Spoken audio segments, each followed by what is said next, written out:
Tenemos más de 55 años y cerca de 5 décadas transitando el partido de la matanza. Toda una vida, dirían nuestras abuelas. Toda una vida en un pedacito del conurbano bonaerense, puntualmente en el oeste. No somos nativos digitales, ni influencers, ni nada de eso. Buscamos reconstruir historias que escapan a una Clio con mayúsculas. Navegamos por arrabales que conocimos, añoramos y desaparecen. Esto es Dos tipos que narran desde la matanza. Episodio 2. Infancias en la matanza. Década del 70 y el 80. Hola Gerardo. ¿Qué tal? ¿Cómo estás? ¿Bien? Bien, ¿café hoy? ¿Con Sí, azúcar? pese al calor, vamos Dale, a ¿con darle. azúcar, sin azúcar? Con edulcorante, estoy a Dale. dieta, digamos. ¿Qué te parece hoy si hablamos un poco? Pensaba hoy por la mañana el tema de la década del 70, del 80, cuando nosotros éramos pibes. Y esas infancias, ¿no? Esos amigos, cómo se daba la vida en esa época, con puntos de contacto con la actualidad, pero también con cosas muy, muy diferentes. ¿Cómo vivenciaste vos, Gerardo, esas épocas? Está bueno lo que estás proponiendo. La pregunta es si lo vamos a ver como nostalgia o como melancolía, todo eso, ¿no? A mí me parece que no es bueno ni verlo ni como nostalgia ni como melancolía, sino que era producto de una época, ¿no? Y yo asocio la infancia de los 70 y de los 80, incluso entrado de los 90, donde lo más importante era el afuera. ¿Sí? Nuestras infancias eran siempre en el exterior, ¿no? Desde el patio de tu casa hasta la calle, hasta el potrero. Es más, nuestros padres, cuando vos no salías, era una preocupación. La habitación o el dormitorio era para dormir nada más, o para algo puntual, escuchar música. Digamos que nuestro eje de infancia estaba dado por el afuera. No sé si vos estás de acuerdo con lo que estoy diciendo. Sí, la actividad del niño, del joven era permanente. Se podía ir a la escuela a la mañana o a la tarde, pero todos los días había un espacio para juntarse con amigos, compartir determinados juegos. El fútbol siempre estaba ahí dando vueltas, ¿no? El que tenía el terreno más grande invitaba a otros amigos a jugar a la pelota. Se compartía toda la tarde ahí. A veces se salía a jugar a la calle. En ocasiones se llegaba al potrero. ¿Qué era el potrero? Nosotros hablamos como si todo el mundo supiera a qué nos referimos con potrero. Una cancha de fútbol, improvisada, en algún terreno baldío, donde había arcos permanentes o no, y ahí se jugaba. A veces de forma, entre comillas, amateur, como se daba siempre, pero en ocasiones se hacían campeonatos de un barrio contra otro, de un grupo de amigos contra otro grupo de compañeros. El afuera, la vida pública, en esa época era muy importante, sobre todo para los niños. Y en este caso nos referimos fundamentalmente a los chicos, ¿no? Porque también, como vos lo planteabas al principio, no todo es bueno ni malo, y hay matices. Entonces, era un juego siempre de varones el fútbol, ¿no? Las chicas nunca aparecían en este juego, estaba bien delimitado el juego para las niñas y para los niños. Y el afuera era fundamental, sobre todo para los varones, ¿no? No sé cuál habrá sido tu vivencia con respecto a eso. Sí, vos hablaste de potrero, me parece que los potreros era una cuestión que excede a lo deportivo, ¿no? Era toda una transmisión cultural, ¿no? A ver, la mayor preocupación era ir a jugar con las zapatillas que vos tenías rotas para no romperlas. Tener una camiseta de tu club favorito era una cuestión terrible, ¿no? Porque eran extremadamente caras. No sé, los botines de fútbol. Un tema los botines, ¿no? Porque los botines tenían un inconveniente, ¿no? Había de distintas categorías. Ya llegar a un botín era algo muy difícil. Tener zapatillas nuevas era algo muy difícil porque eran caras. Pero poder conseguirse unos botines, en esa época recuerdo que había una marca, si no me equivoco, que era Sacachispas. Sacachispas. ¿No? Que tenemos un club de fútbol. Había una vieja propaganda de Ratón Ayala que decía: en Europa no se consiguen. Ah, claro, sí. Y después surgieron otros que eran los Fulvencito, que eran una cosa extremadamente profesional, ¿no? Y era tanta la devoción que uno tenía, si uno se podía comprar un par de botines, que lo usaba hasta con un traje para ir a un casamiento. A ver, era tener ese prestigio, ¿no? Sí.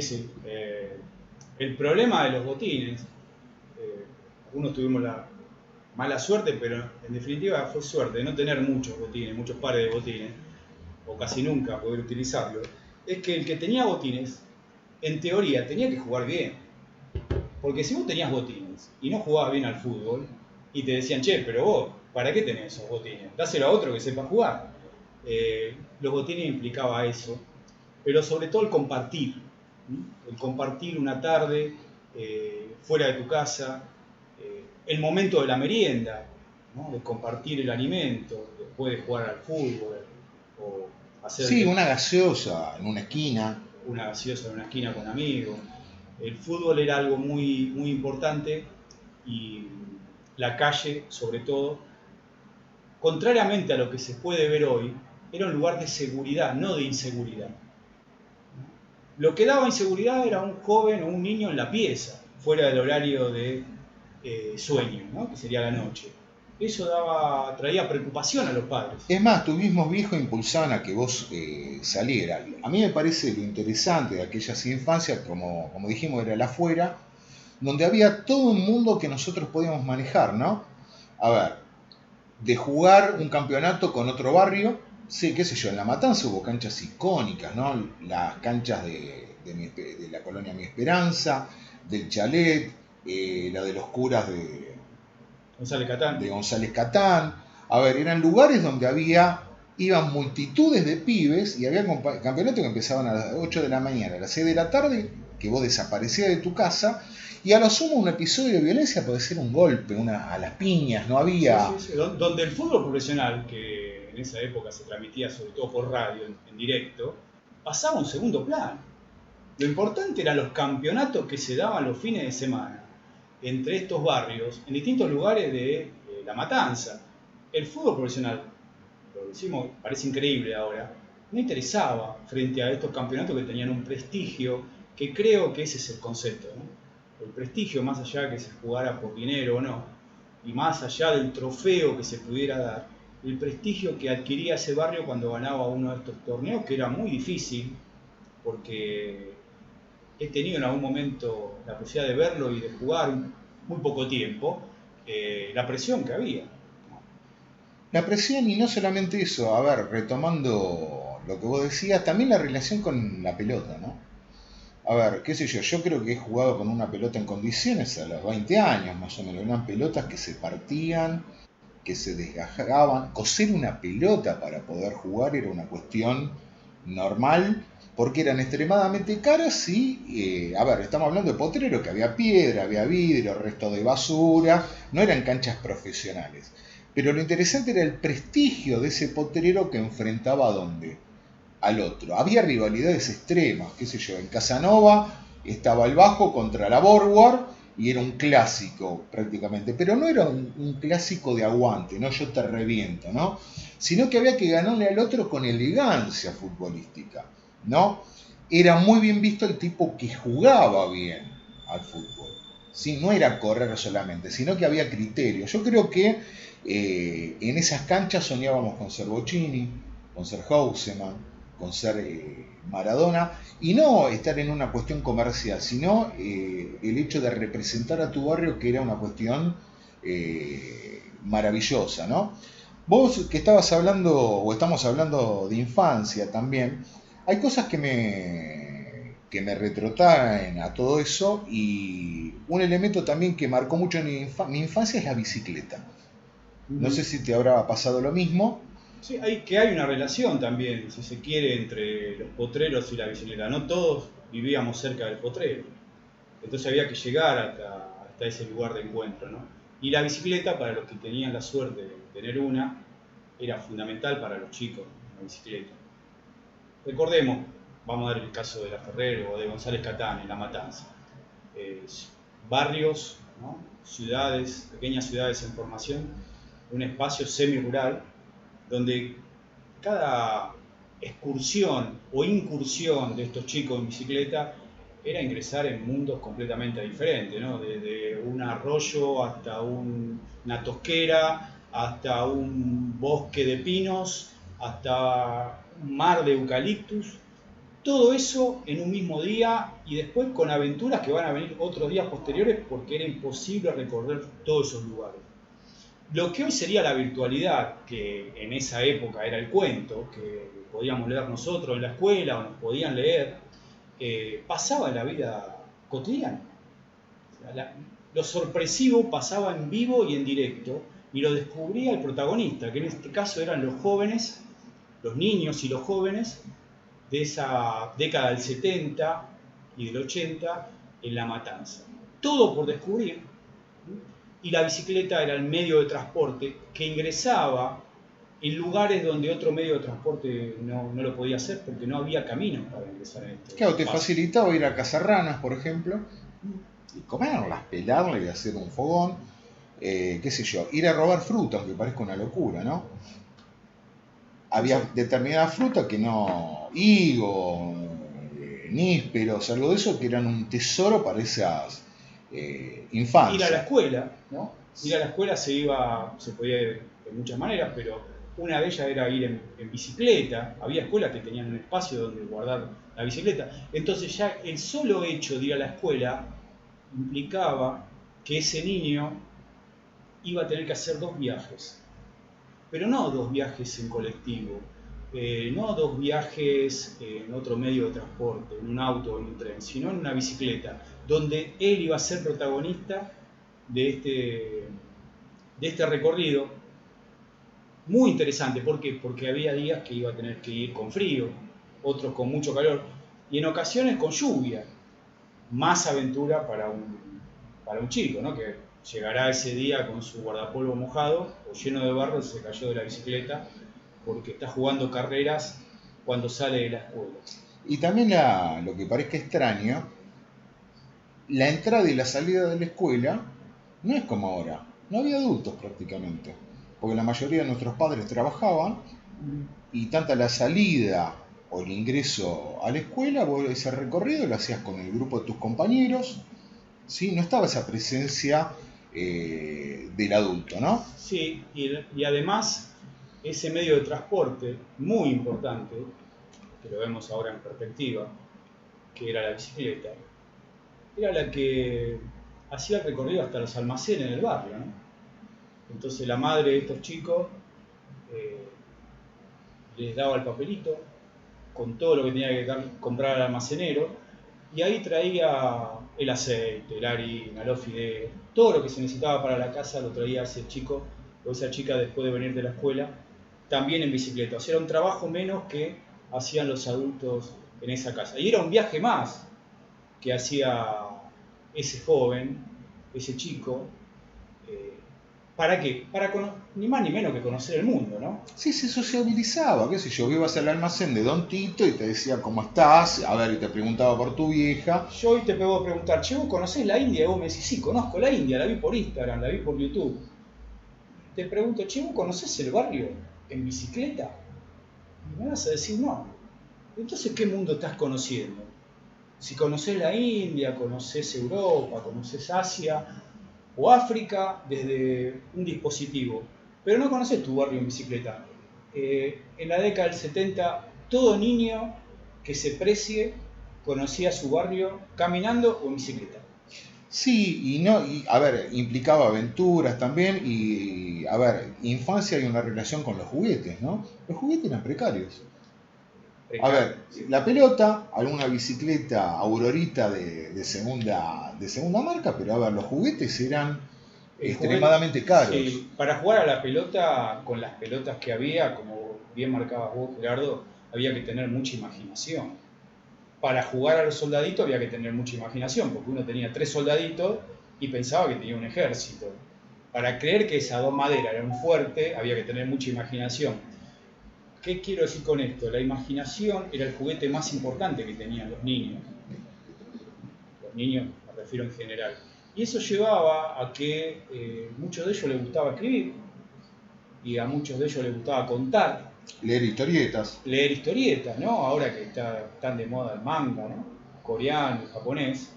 Es más viejo que el frío eso, ¿no? Ya se leían historietas acá desde hace mucho tiempo y era algo que los jóvenes, a partir de la historieta, imaginaban distintos mundos, pero que lo vivían en el día a día. Su vida, en un punto, era ni más ni menos que esos paisajes naturales, esas guerras entre comillas, o esos amores que veían en la historieta, lo vivían día a día con la fuerza de su propia imaginación.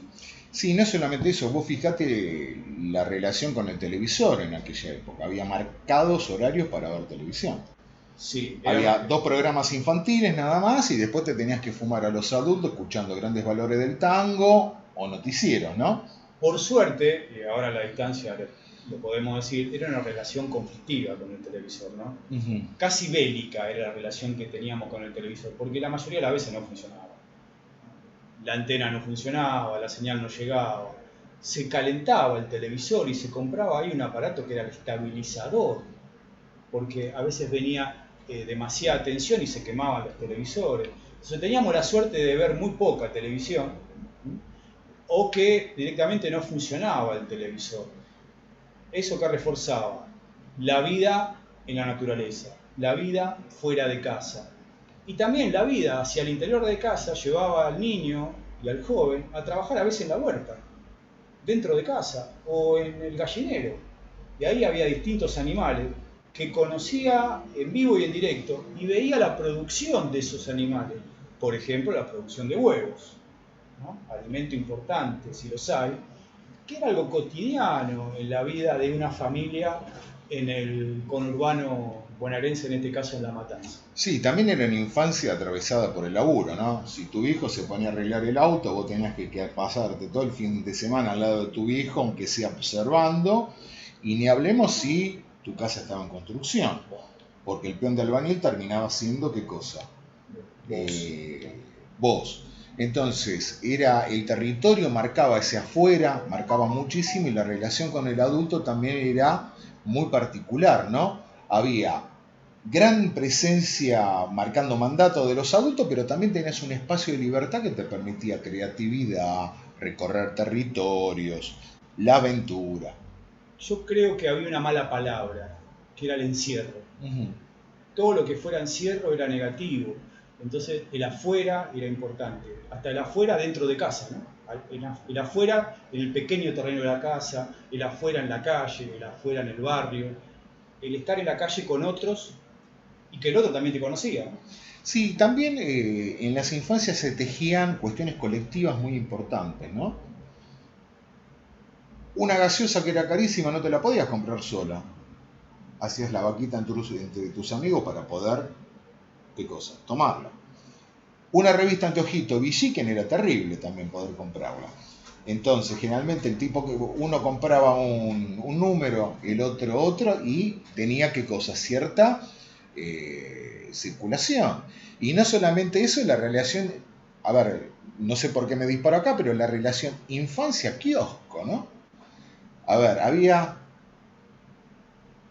2 golosinas y el resto, olvídate, que era accesible. Y estaba la estrella en el kiosco, ¿no? Que eran las figuritas. Las figuritas, pero a ver, qué sé yo, una golosina extremadamente cara era el Jack. Yo creo que a lo largo de mi vida habré tenido 2 Jack. Y cuando era grande, generalmente los sectores más bajos que consumían el caramelo a media hora, que era una cosa espantosa, ¿no? O la galletita de marca que te podías comprar era la Lincoln, ¿sí? O lo mismo, la mesa de tu casa no estaba el juguito para vos. Era muy común que cortaran un poco de vino con soda. El kiosco era lo que hoy sería, el kiosco en pequeño, sería lo que hoy sería el shopping, ¿no? Ir a un kiosco era un lugar para ir a ver y comprar muy poco, porque la mayoría de las cosas eran inaccesibles para un niño y también para los adultos porque eran caras. ¿Qué creo yo que querés decir con esto de lo caro, por ejemplo, de las gaseosas?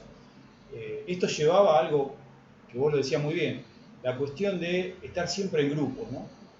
Y de que, por ejemplo, después de juntarse en un partido de fútbol o jugar a otros juegos, compartir un refrigerio con amigos, siempre era el cierre de esa jornada lúdica que tenían los chicos. Eso era muy interesante. Bien, creo que el juego se está terminando, Gerardo, por hoy. Ya está siendo de noche y ya la pelota ya no se ve. Así que anda a buscar la pelota y nos vamos. Bueno, damos por terminado el episodio número 2 y bueno, nos reencontramos en la próxima.